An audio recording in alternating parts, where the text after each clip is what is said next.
இப்போ பார்த்தீங்கன்னா, நாங்கள் ஸ்ராயன்கீழ் அப்படிங்கிற ஒரு ஊருக்கு தான் வந்திருக்கோம். இந்த ஊர் பார்த்தீங்கன்னா, திருவனந்தபுரம் மாவட்டத்தில இருக்குது. திருவனந்தபுரத்துலேருந்து 1 மணி நேரம் ட்ராவல் பண்ணால் இந்த ஊருக்கு வந்துடலாம். இங்கே பார்த்தீங்கன்னா, ஒரு புகழ்பெற்ற ஒரு சார்க்கரா தேவி கோவில். இந்த கோவிலுக்கு தான் இப்போ போயிட்டுருக்கேன். இந்த கோவிலுக்கு தமிழ்நாட்டை சேர்ந்த யாராவது நீங்கள் வர விரும்புனா, எப்படி நீங்கள் வர்றது, பஸ் வசதி, ட்ரெயின் வசதி இதை பற்றி நான் உங்களுக்கு இந்த வீடியோவில் ஃபுல்லாக சொல்ல போகிறேன். இப்போ கோவிலுக்கு பக்கத்தில் வந்துட்டோம். வாங்க நம்ம இப்போ கோயிலில் போய் நெக்ஸ்ட் வீடியோ நான் ஸ்டார்ட் பண்ணுறேன். கோயிலோட ஃப்ரெண்டு பக்கம் வந்துட்டோம். இதான் பார்த்தீங்கன்னா சர்க்கரா தேவி டெம்பிள்.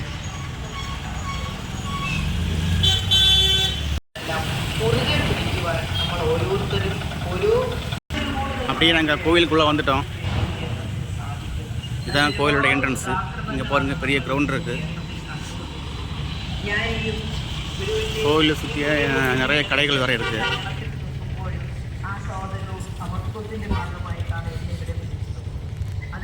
നമ്മൾ മനസ്സിലാക്കേണ്ടത് എല്ലാവരെയും ഒന്നായി കാണുന്നു. അത് സമ്പത്തിന്റെ കാര്യത്തിലല്ല, ദരിദ്രന്റെ കാര്യത്തിലല്ല, സവർണന്റെ കാര്യത്തിലല്ല, അവർണന്റെ കാര്യത്തിലല്ല. ഇതാണ് ശർക്കര ദേവി ടെമ്പിൾ.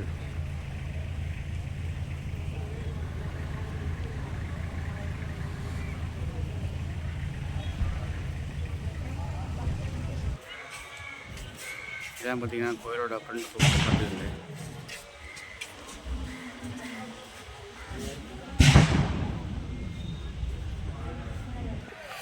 இந்த கோயிலுக்குள்ளே போகிறதுக்கு ரூல்ஸ் இருக்குது பார்த்துக்கோங்க.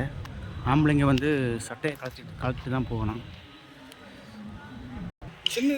இதுக்கு மேலே வீடியோ எடுக்க முடியாது. நீங்கள் கோயிலுக்குள்ளே போயிட்டு வெளியே வந்ததுக்கப்புறம் வீடியோ எடுத்துக்கலாம்.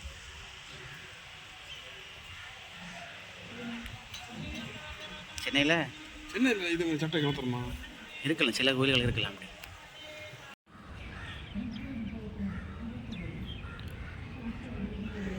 கோயிலில் கூட்டம் பார்த்திங்கன்னா ரொம்ப குறைவாக தான் இருக்குது.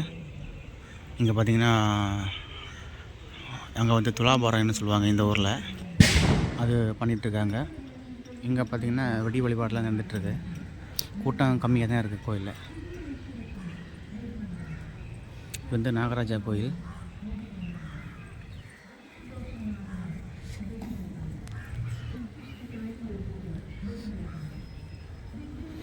கோயில் ரொம்ப அழகாக பிரம்மாண்டமாக தான் இருக்குது.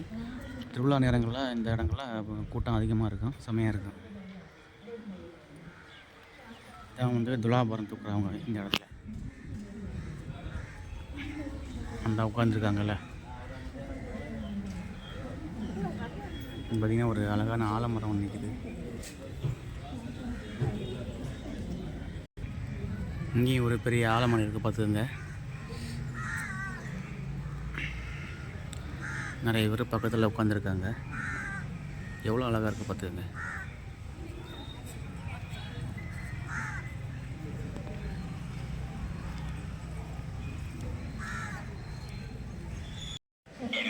இங்கே பார்த்திங்கன்னா வழிபாடு பிரசாதம் வைக்கிறாங்க, அன்னதானம், பொங்கல் வைக்கிறாங்க. இங்கே கடைகள்லாம் நிறைய இருக்குது பார்த்துக்குங்க.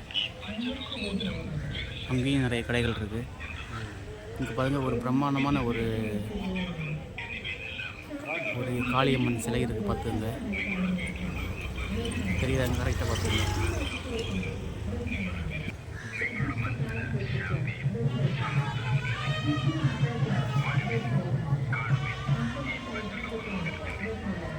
இங்கே பார்த்தீங்கன்னா ஒரு அழகான ஒரு ஐயப்பன் கோயில் இருக்குது, அங்கே தான் போயிட்டுருக்கான்.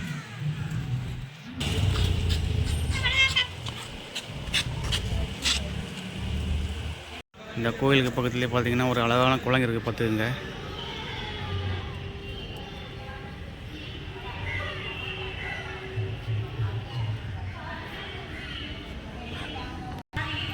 ஒரு வழியாக நாங்கள் சாமி கும்பிட்டு கிளம்ப போகிறோம் பார்த்துக்குங்க. எவ்வளோ அழகான கோயில் பார்த்துக்குங்க.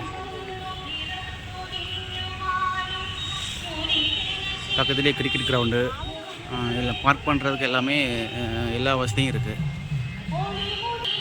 இந்த கோவிலுக்கு நீங்கள் பஸ்ஸில் வரதா இருந்தால் திருவனந்தபுரத்துலேருந்து நீங்கள் ஸ்ராயன்கீழ் அப்படிங்கிற ஊருக்கு நீங்கள் பஸ் ஏறி வந்துடலாம். ட்ரெயினில் வரதா இருந்தால் நீங்கள் ட்ரெயின் வசதி இங்கே இருக்குது. பக்கத்துலேயே ஸ்ராயன்கீழ் ஸ்டேஷன் இருக்குது. நீங்கள் இந்த 2 மெத்தேடில் வரலாம். எங்கே இருந்தாலும் நீங்கள் திருவனந்தபுரம் வந்துடுங்க. அங்கேருந்து வரதான் உங்களுக்கு பெஸ்ட்டாக இருக்கும்.